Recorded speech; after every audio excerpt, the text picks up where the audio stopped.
क्या लगा, रॉकी मर गया? सोने को बनकर निकलने में तपना तो पड़ता ही है। डायरेक्टर प्रशांत नील के केजीएफ यूनिवर्स के डैडी रॉकी भाई है, और जिस तरह से रॉकी को भाई के अगर बुलाया जाता है ना, तो उनकी एरिया में यानी कि केजीएफ यूनिवर्स में उनकी परमिशन के बिना कोई एंट्री भी नहीं ले सकता है।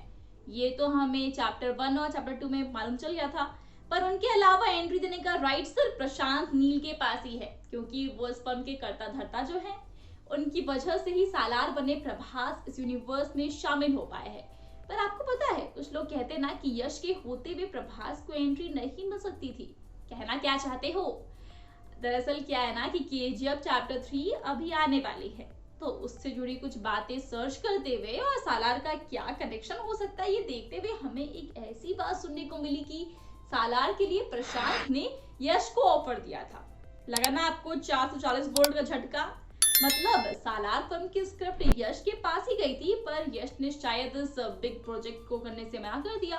फिर प्रशांत ने उस स्क्रिप्ट को थोड़ा सा रिवाइज किया और फिर प्रभास के पास भेज दिया, और प्रभास ने उसे एक्सेप्ट कर लिया, और ऐसे वो सालार बन गए और प्रभास केजीएफ यूनिवर्स से जुड़ गए। अब इसमें कितनी सच्चाई है ये तो मुझे भी नहीं पता, पर पॉसिबिलिटी है, क्योंकि यश ही प्रशांत के पहले हीरो है जिन्होंने यूनिवर्स का परचम पूरी दुनिया में लहराया है, तो जाहिर है कि वो उनके बारे में सोचेंगे ही। पर अगर इस बात को मान लेते हैं तो फिर यहाँ कैसे प्रभास का कनेक्शन होता? मतलब जिस तरह से सालार को रॉकी भाई का चैप्टर 2 में दिखाई दिया फरमान बुलाया जा रहा है और अलग अलग थ्योरीज बनाई जा रही है, तो इस सब में ऐसा होता ही नहीं, क्योंकि रॉकी भाई सालार होते तो कहानी अलग होती कैसे? ऐसा कोई कनेक्शन बनता ही नहीं, कुछ अलग ही कहानी होती।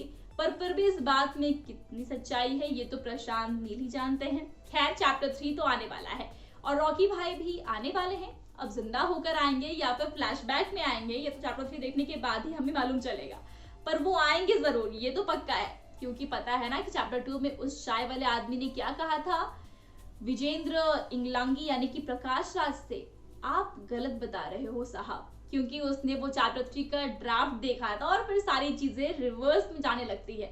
तो ये इस बात का हिंट है कि मॉन्स्टर अभी जिंदा है, और अब वो जिंदा है मतलब किन लोगों की मौत आने वाली है ये तो पता नहीं। खैर फिलहाल आपको क्या लगता है, सालार और केजीएफ में क्या कनेक्शन है? हमें कमेंट्स में जरूर बताएं। साथ ही वीडियो अच्छी लगी हो तो वीडियो को लाइक और शेयर करना मत भूलिएगा। आज के लिए बस इतना ही। मैं प्रगति मिलूंगी आपसे नेक्स्ट वीडियो में। सेफ रहिए, मुस्कुराते रहिए, बाय बाय।